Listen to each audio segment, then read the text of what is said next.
Hello everyone, welcome to Race Academy. You're with Thanmayi. I hope your sessions are being productive. So let's dive into today's current affairs of 16th April 2026. BJP Samrat Chaudhary sworn as the Bihar CM, succeeding Nitish Kumar. Nitish Kumar garu past 3 consecutive years నుంచి కూడా అతనే chief minister గా ఉన్నారు. And for the first time, BJP came into the ruling of Bihar with Samrat Chaudhary as its new CM. Samrat Chaudhary has become the new Chief Minister of Bihar. He took the oath on 15th of April 2026 as the 24th Chief Minister of Bihar.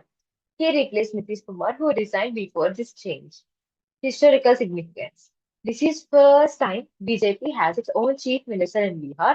Earlier, BJP was mostly a junior partner in the alliance, especially with the Nitish Kumar's party, which is JDU.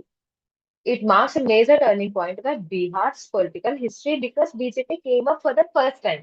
Okay, Samrat Chaudhary was earlier the deputy chief minister and the senior BJP leader. Samrat Chaudhary garu ఇంతకు ముందు deputy chief minister కింద ఉండేవాళ్ళు. Now who is deputy chief minister? Deputy chief minister అంటే ఆంధ్రాలో పవన్ కళ్యాణ్ గారి position ఏంటో అలా అన్నమాట. Okay, and a senior BJP leader. Now, two leaders from the JDU has appointed one Vijay Kumar Chaudhary to Vijendra Prasad Yadav was also sworn as the deputy chief minister. ఇప్పుడు వీళ్ళిద్దరూ deputy chief minister కింద ఉండేవారు. నితీష్ కుమార్ గారి టైంలోని సామ్రాట్ చౌదరి గారు deputy chief minister కింద ఉన్నారు. He has promised to take Bihar towards the development as well as growth. Next, what does this means to Bihar? A sudden shift in political change, how is it going to affect the Bihar in a good sense? Possible policies and governance changes under the BJP leadership. BJP leadership వచ్చింది కాబట్టి government యొక్క policies and governance ఏదైతే ఉందో they might bring couple of changes in it. Focus is expected on development, infrastructure, governance, reforms. Could impact future elections and the political alliances in the state. Now let's see the question. Who has been sworn as the new Chief Minister of Bihar in April 2026? Samrat Chowdhury. Next article we have. Constitutional, this is very, very important, people, because recently a constitutional amendment bill is proposed to expand the Lok Sabha seats from 543 to 850. ఇప్పటి వరకు మన Lok సభలోని only 543 seats ఉన్నాయి. Recent గా constitution amendment bill అనేది pass చేశారు to increase the seating from 543 to 850. Now let's see. The central government has proposed a constitutional amendment bill and it aims to increase the seats of Lok Sabha from 543 to around 850. Why this change is proposed? Lenduku out of nowhere. Lok Sabha seats represent the population of India.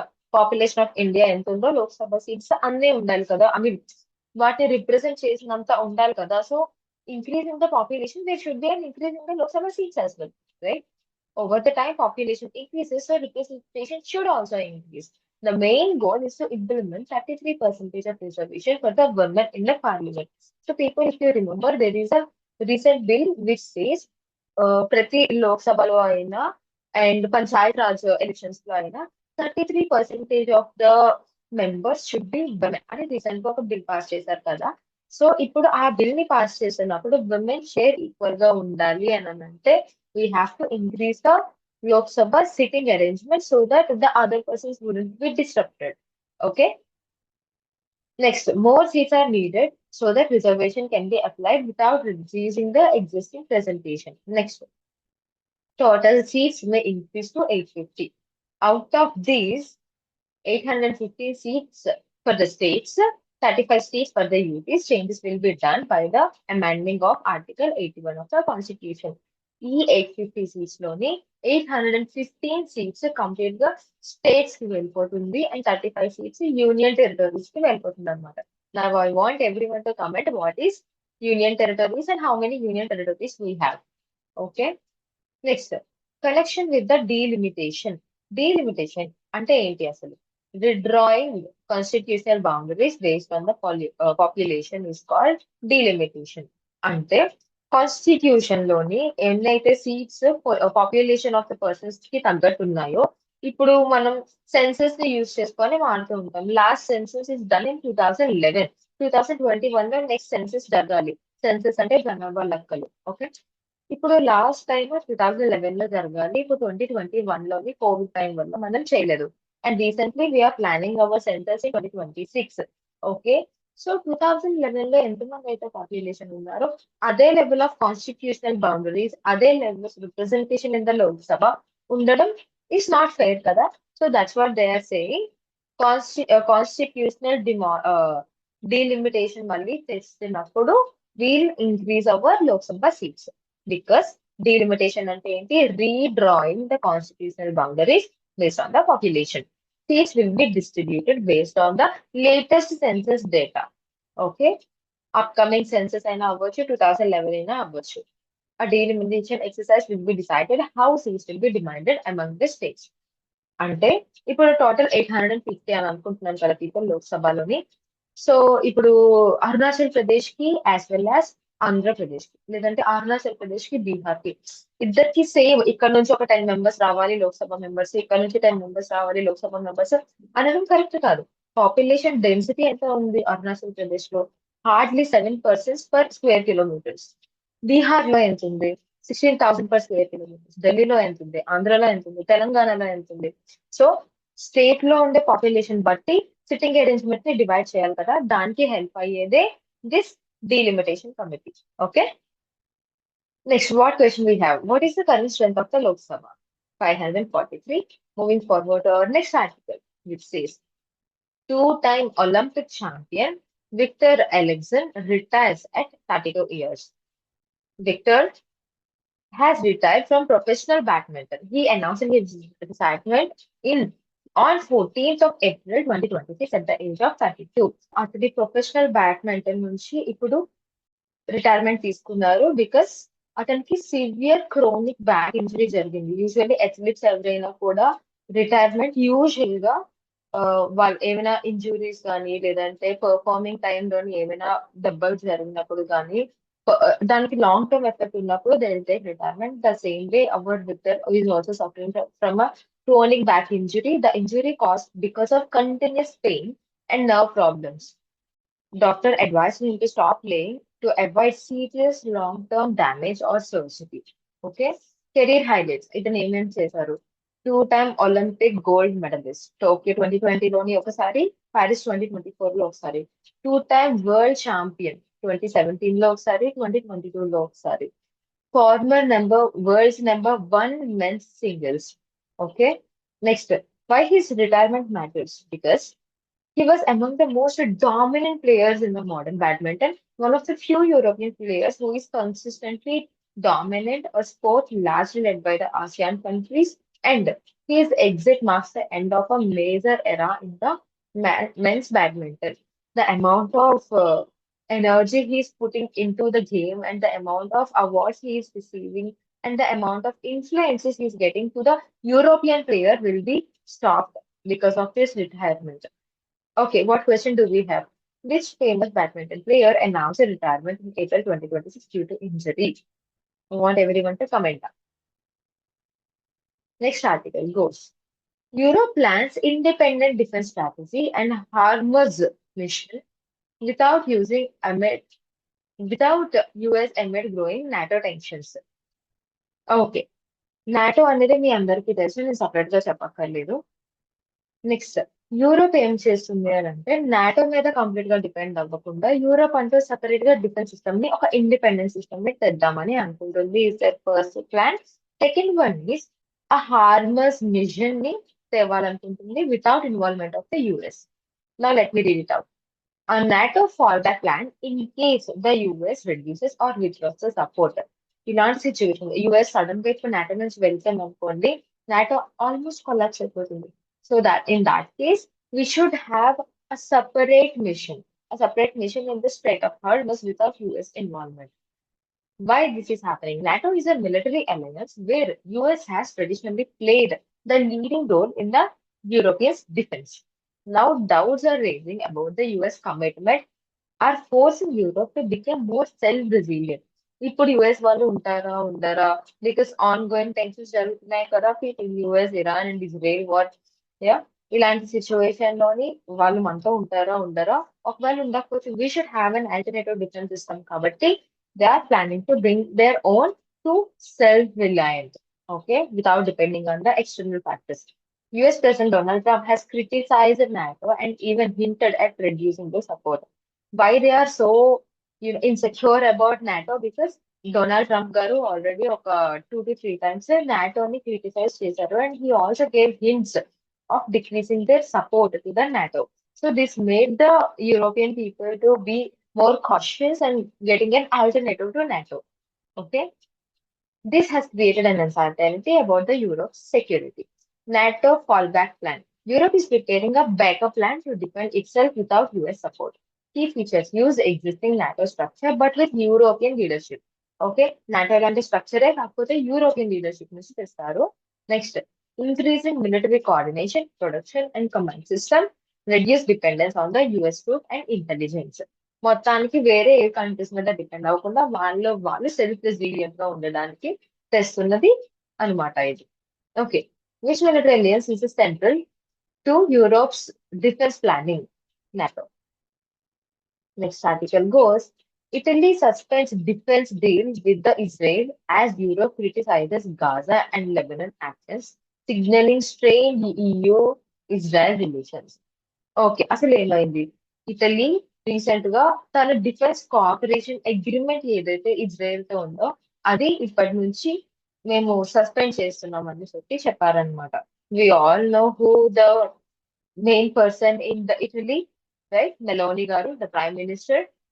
The decision was taken by the Prime Minister Giorgia Meloni on 14th of April 2026. What was this agreement? This deal was signed in the year of 2003 and it will be renewed for every 5 years. Italy ki Israel ki there is a mutual cooperation agreement which signed in the year of 2003 and every 5 years ki వాళ్ళు meet up అవుతూ ఉండి they'll revise it according to the ongoing situations. Recent గా Meloni గారు దీన్ని suspend చేద్దామని అని చెప్పారనమాట. It includes ఇంతకీ వాళ్ళ అగ్రిమెంట్ లో ఏమేమి ఉన్నాయి? A joint military training and exercise, exchange of weapons and equipment, research and technology and cooperation. Such agreements help countries to strengthen the defense strike and share military technology. Military technologies ఏమేమైతే ఉన్నాయో అవి వాళ్ళు share చేసుకోవడానికి, weapons share చేసుకోవడానికి, research and టెక్నాలజీలోని కూడా cooperation ఉండడానికి వీళ్ళు పెట్టుకున్న అగ్రిమెంట్ కి రీసెంట్ గా మెలోని గారు సస్పెండ్ చేశారు. Why really suspended out of nowhere? because Israel's military actions against Gaza and Lebanon. Okay, Israel military actions జరుగుతున్నాయి కదా versus Gaza and Lebanon. So ఇందులోని high civilian casualties and humanitarian concerns, చాలా మంది చనిపోయారు, Israel misuse చేస్తుంది అని వాళ్ళు believe చేస్తున్నారు అనమాట. వాళ్ళకి బాగా ట్రిగర్ అయిన పాయింట్ ఏంటంటే Israeli forces allegedly fired a warning shots at Italian UN peacekeepers in Lebanon. ముందు యుఎన్ పీస్ కీపర్స్ అంటే ఏంటో చూద్దాం. యునైటెడ్ నేషన్ ఆర్గనైజేషన్ నుంచి పీస్ కీపింగ్ ఫోర్స్ కింద చాలా మంది కంట్రీస్ నుంచి చాలా మంది మిలిటరీ పీపుల్ వెళ్తారు. ఇండియా నుంచి కూడా యుఎస్ పీస్ కీపింగ్ నుంచి కపుల్ ఆఫ్ మిలిటరీ పీపుల్ వెళ్తారు అనమాట. ఓకే, పీస్ఫుల్ గా అక్కడ ఉంచాలి అని చెప్పి ఇంటర్నేషనల్ లెవెల్లోని సెక్యూరిటీగా పెడతారు కదా. అలా ఇటలీ నుంచి లెబనాన్ అనే రీజియన్ కి ఇటలీ మిలిటరీ పీపుల్ వెళ్ళి అక్కడ పీస్ కీపింగ్ ఫోర్స్ ని పెట్టారనమాట. ఇజ్రాయెల్ అటాక్ చేస్తున్నప్పుడు వాళ్ళకి తగిలింది అనమాట, వాళ్ళకి ఫైర్ అయింది. So this majorly triggered the Italy people. Okay, which country suspended it's defence cooperation agreement with Israel in April 2026? Next article goes, Ukraine Germany drone production deal to boost defense cooperation. Okay, Ukraine and Germany have signed a major defense cooperation agreement during the Ukrainian President Zelensky visit to Berlin, the capital city of Germany.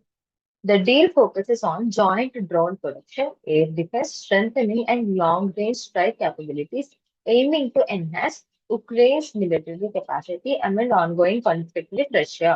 Okay, uh, Ukraine versus Russia war మీ అందరికీ తెలుసు. It's been happening for past 4 to 5 years. So నేను దీనికోసం separate గా చెప్పడం అవసరం లేదు. So on going conflict జరగడం వల్ల they are now focusing on a joint drone production, air defense strengthening, and long strike capabilities. Germany వాళ్ళతో tie up అయ్యారు people for joint drone production ఇద్దరు ఇప్పుడు జర్మనీ అండ్ యుక్రెయిన్ ఇద్దరు కలిపి drone production ని start చేశారు. Particularly the drones are for air defence strengthening and long range strikes capabilities ఉన్నవి promote చేయడం కోసం అనమాట. Okay, what are the key developments that they are going to do in this joint agreement? Ukraine and Germany agreed on joint production of advanced drones and defense systems. The agreement includes sorry, 4 billion euros defense cooperation package. The deal may lead to mass production of thousands of drones from Ukraine. Germany will also invest hundreds of millions of euros in Ukraine's defense industry. Okay, now Germany, capital city Berlin, currency euro, Chancellor Friedrich Merz, President Frank-Walter Steinmeier. Okay. Now, which question do we have? Ukraine recently signed a major drone production defense cooperation agreement with which country? Please comment down. Next article we go. Spain approves a MCQ program for undocumented immigrants. The government of Spain, led by the Prime Minister Pedro Sanchez, has approved a major amnesty program to grant legal status to undocumented immigrants. వాళ్ళ country అంటే Spain కంట్రీలోకి ఎవరైనా immigrants వచ్చారనుకోండి, వాళ్ళకి legal status for some time ఇచ్చే ప్రయత్నం చేస్తున్నారు అనమాట. Okay, the scheme is expected to benefit around 5 lakh migrants. ఈ స్కీమ్ ఆల్మోస్ట్ 5 lakh migrants కి హెల్ప్ చేస్తుంది, allowing them to apply for a temporary residency for work permits. Work చేయడానికి ఎవరెవరైతే వచ్చారో వాళ్ళకి టెంపరరీ రెసిడెన్సీ స్టేటస్ లీగల్ గా ఇస్తుంది అనమాట. The move passed via a royal decree bypassing parliament aims to address the labor shortage and support the country's aging population while also ensuring better working and living conditions for the migrants. However, it also sparked political opposition and administrative concerns. Okay, ఏ country తన కంట్రీని risk లో పెట్టుకోదు కదా people, some random migrants కి legal status ఇచ్చి. Why Spain doing it? Charity? Course not. Because recent గా Spain లోని ఏజింగ్ పాపులేషన్ ఎక్కువైపోయింది, అంటే ఓల్డ్ ఏజ్ పాపులేషన్ ఎక్కువైపోయింది, డిపెండెన్సీస్ ఎక్కువైపోయింది అనమాట. సో ఇలాంటి సిచ్యువేషన్ లోని వేరే కంట్రీ వాళ్ళ ఇమిగ్రెంట్స్ వచ్చి లేబర్ షార్టేజ్ ఏదైతే ఉందో దాన్ని క్లియర్ చేస్తే it will boost their economy is the main reason. So anyhow they have opposition party నుంచి there are a lot of backlashes also. Okay, what are the eligibility to get this legal recognition? He must have arrived before 1st of January 2026, must have lived in Spain for at least 5 months, must have no criminal record, and provides temporary residency around 1 year, after which migrants can apply for a long-term permit. 1 year వరకు టెంపరీగా ఉంది, తర్వాత long term residency కింద apply చేసుకోవచ్చు. Approved via government decree bypassing parliament due to lack of majority. Okay, application to open in April 2026 for a limited time period only. Limited time period కి open చేస్తారు, దాంట్లో in April 2026 లోనే opening ఉందన్నమాట. That is it, people. Which European country recently approved an amnesty program for undocumented immigrants to grant them legal status? Spain. Its article goes, South Africa appoints apartheid-era negotiator as the US ambassador. South Africa has appointed Rolf Meyer, a former apartheid-era negotiator, is its new ambassador to the United Nations. The appointment was made by the President Cyril Ramaphosa amid strained diplomatic relations with the two countries. Okay, South Africa's Mayor Garni USAకి new ambassador కింద చేస్తుంది, who used to be a former apartheid-era negotiator అన్నమాట. The appointment was made by the President Ramaphosa. Mayer is known for his key role in negotiations that led to the end of apartheid in 1990s. Is expected to help rebuild, stabilize bilateral ties with the Washington using the turbulent period. The ambassadorial post was vacant from former envoy Abraham Rasool was expelled by US in 2025. ఇంతకు ముందు రసూల్ గారు ఉన్నారు 2025 వరకు, who was expelled by the US military, is now replaced by our mayor. Okay, mayor గారు ఇంతకు ముందు apartheid ఎరాకి negotiator గా ఉండేవాళ్ళు.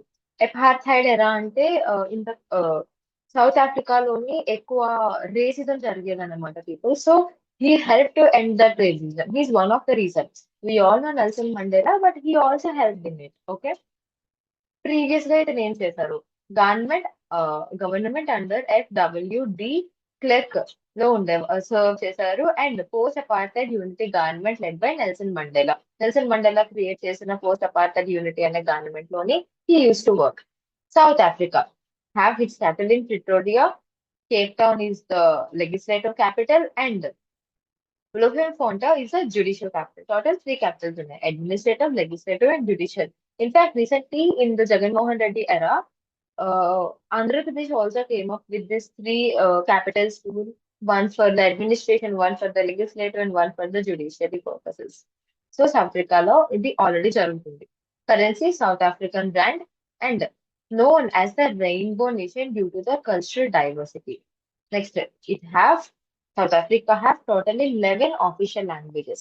Now I want everyone to comment down how many languages does India have. Coming to USA, President Donald Trump, capital city Washington DC, currency US dollar. One of the capitals.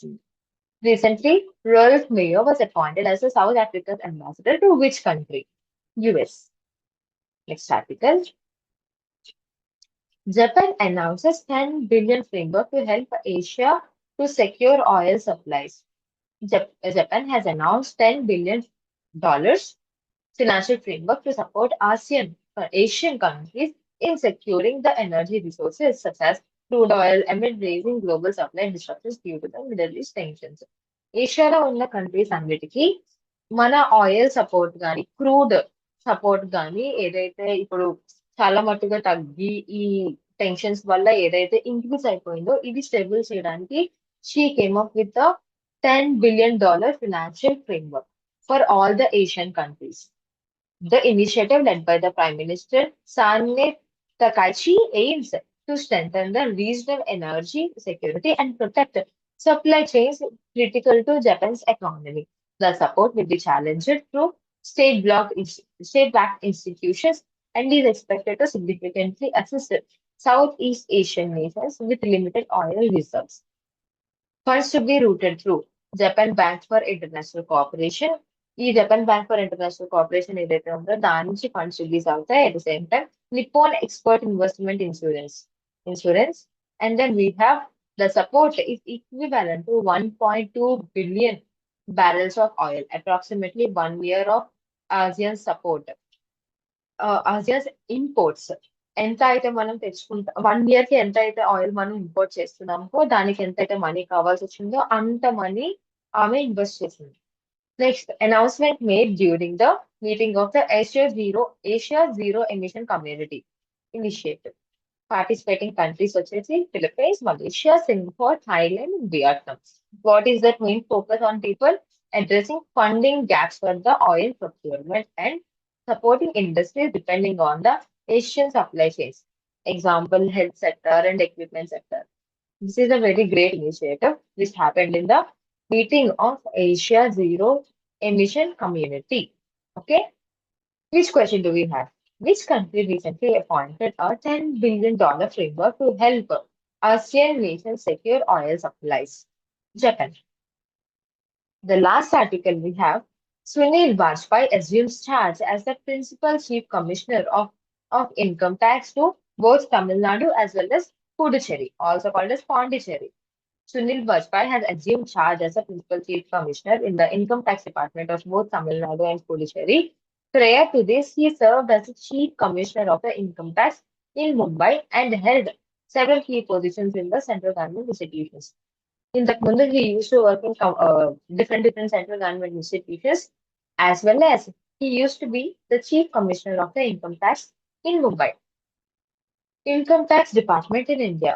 It works under the Ministry of Finance. Chairperson వచ్చేసి Ravi Agarwal garu and chairperson for CBIC వచ్చేసి Sanjay Agarwal garu. Responsible for ఇతను ఏమేం works చేయాలి? Direct tax collection, enforcement of income tax laws, and headed by the Central Board of Direct Taxes. Okay. Indian Revenue Services. IRS, UPSC Civil Services లోని IRS position clear చేసిన వాళ్ళకి ఈ post వస్తుంది అనమాట. one of the Group A civil services recruited to the UPSC Civil Services examination, head of the civil services, TV Somanathan. Okay, divided into IR. ఇది మళ్ళీ IRS మళ్ళీ 2% divide అయి ఉంటుంది. ఇండియన్ రెవెన్యూ సర్వీసెస్ లో income tax, Indian revenue services లో customs and indirect tax. Okay, people. Recently, Sri Sunil Bajpai was appointed as a principal chief commissioner in the income tax for which region? Tamil Nadu and Puducherry, also called as Pondicherry.